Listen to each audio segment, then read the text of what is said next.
Ето хора, това ще бъде едно клипче, което ще ви покаже как да си сложите шрифтове. И примерно влизате в този сайт, Defonts.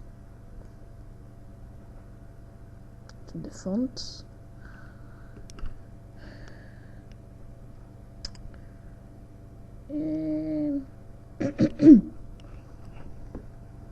Той сте някакъв як. И да, спрема. Ето е. Diffuse на кефи и цъкам, свалил се и цъкаме вътре в Downloads и го екстрактваме.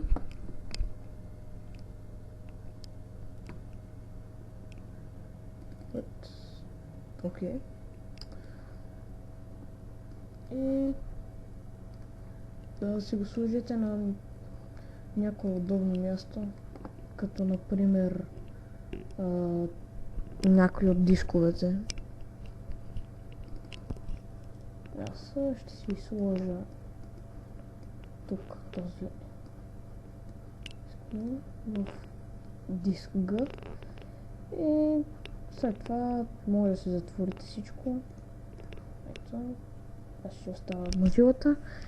След това отидете на старт менюто, Programs, Settings, Control Panel,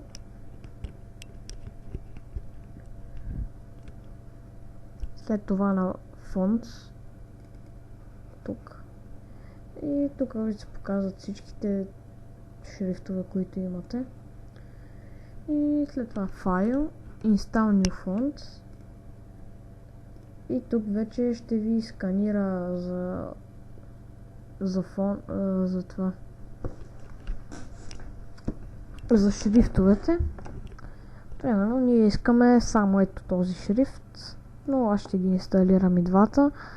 Ето това е аз, който го направи, който си го свалих. Той е един друг, който още не съм го инсталирал. След това Select All, за да се всичките да ги такова. Не знам какво, просто само единия. След това OK. И чакаме да се инсталира всичко.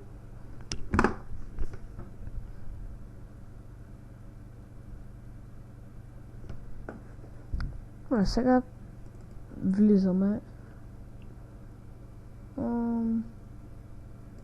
Правим един Microsoft Word Documents. Един Word Documents. И отваряме го.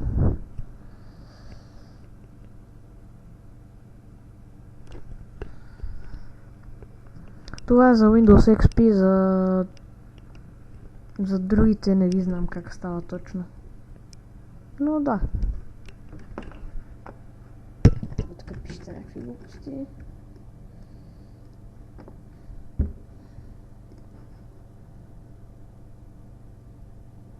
Сега ще смениме фонда. Само да го намерим.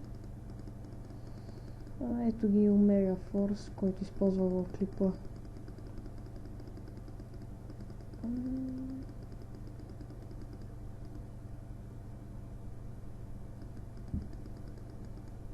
Ето го, Diffused. И давам OK. И виждате, че вече имате новия шрифт. И да, надявам се да ви е харесало, да съм помогнал поне малко. И да, надявам се да съм ви помогнал. Казвам го за втори път. Но да, това ще бъде за клипчето. Аз го показах главно, защото казах в клипът, който направих туториал как да си направите